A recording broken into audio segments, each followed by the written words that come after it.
Okay, let's dive right into this explainer and honestly turn your crafting frustration into absolute flow. You know that feeling when you're staring at a wonky crochet project wondering where it all went wrong? Well, you're exactly where you need to be. We're unpacking the source material today to tackle 5 super common but easily fixable beginner mistakes so you can get back to crafting with confidence. Seriously, why your beautiful crochet rectangle mysteriously turning into a triangle? I really want to acknowledge this incredibly relatable pain point right out of the gate. It is beyond frustrating to watch your perfectly straight edges just disappear. But hey, I want to set a supportive tone here. Literally, everyone makes these slip-ups. If this is happening to you, you are absolutely not alone. It's just a normal part of the learning process. And the material we're covering today gives you the exact blueprints to stop it from happening again. So here's our game plan. 1. The setup stumbles. 2. The foundation flaws. 3. The execution errors. And 4. Save yourself the frogging. All right, kicking things off with section 1, the setup stumbles. This brings us to mistake number 5, diving straight into row 1 without a full pattern read-through. The real danger here is missing crucial notes that are sneakily buried mid-pattern. Imagine eagerly starting your work, getting into a great rhythm, only to realize halfway through that there was a special stitch you needed to practice, an unexpected color change, or an instruction to work a whole section in the back loops only. By skipping that initial read-through, you're walking into a trap completely blind. The fix for this is so empowering and so simple. Just read the entire pattern once, start to finish, before your hook even touches the yarn. Take a highlighter and mark anything unusual, special stitches, repeats, or color changes. There's a great saying, 5 minutes of reading prevents hours of unraveling. It's just a tiny time investment up front, but it protects all your hard work later. Which brings us to mistake number 3, using the wrong hook for your yarn.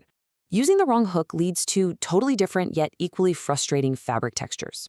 When your hook is too small, your fabric turns out incredibly stiff, super dense, and honestly, it becomes physically hard to work your stitches into. On the flip side, if your hook is too big, the fabric turns out loose, gappy, and you get these highly visible holes between the stitches. Obviously, neither of these is what you want. So, how do we guarantee we have the right tool for the job? First and foremost, check the yarn label. It explicitly lists a recommended hook size, so use that as your baseline. But you also have to pay attention to the physical feel of the stitches. If your stitches feel way too tight to work into, you need to size up your hook. And if the fabric looks loose and holey, you need to size down. Oh, and remember, if you're following a pattern, always defer to the hook size that the pattern recommends. Moving right along to section 2, the foundation flaws. Okay, getting into the foundation phase, we hit mistake number 4, skipping the gauge swatch. Let's talk about why gauge matters so much. Gauge tells you exactly how tight or loose your stitches need to be for the finished size to actually come out right. If your natural tension is tighter or looser than the designer's and you skip the swatch, the results can be disastrous. Imagine finishing an entire beautiful sweater only to try it on and realize it is completely doll-sized. Yeah, that is the exact frustration skipping the gauge swatch will cause you. So here is a vital preventative measure you should absolutely always do before starting a fitted project, like a hat or a sweater. Step 1, crochet a quick small test swatch. Step 2, measure that swatch against what the pattern specifically asks for. And step 3, adjust your hook size. If your swatch is smaller than it should be, just go up a hook size. If your swatch is bigger, go down a hook size. It's a simple, basically scientific way to guarantee a perfect fit.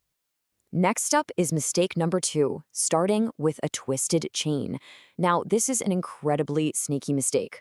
Usually, your first row twists around the chain without you even noticing, just because the chain was sitting loose. You won't actually spot the problem right away. It's only several rows later that you realize the whole piece is mysteriously curling or spiraling instead of lying beautifully flat like it should. Well, here is the foolproof way to ensure a perfectly flat starting chain for row 1. Step 1, lay the chain completely flat on a table before working your very first stitch into it. Step 2, run a finger along its entire length. If it twists, just gently untwist it and hold it flat. Step 3, if you're dealing with particularly slippery yarn, pin the chain to a cushion while you work row 1 to keep it secure. This quick tactile check is literally everything. All right, into section 3 we go, the execution errors.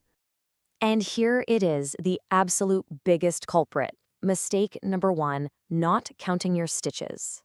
The problem here is compounding. Missing a stitch, increase or decrease at the start or end of a row is the top slip-up beginners make. Over the course of just 10 to 15 rows, one extra or missing stitch compounds dramatically. This is exactly how your beautiful rectangle slowly, almost invisibly, turns into a jagged triangle. 5 seconds. That is literally all it takes. It only takes 5 seconds to count your stitches out loud after every single row before you turn your work. It's such a small habit, but counting out loud before you turn, it saves entire projects from being ruined. Which brings us to our final section, Section 4, Save Yourself the Frogging.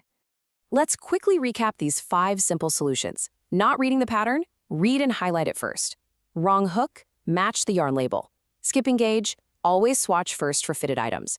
Twisted chain? Lay it flat and run your finger along it. Not counting? Just count out loud every single row.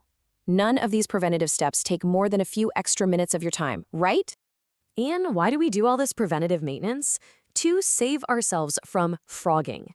If you're new to the term, frogging is just crochet slang for ripping your work out. Mastering these 5 simple habits will save you from the absolute heartbreak and wasted hours of having to frog an entire project just because of a totally preventable mistake. So, I've got to ask, which of these beginner mistakes have you made? Drop it down in the comments below. Identifying your habits is always the first step to improving them.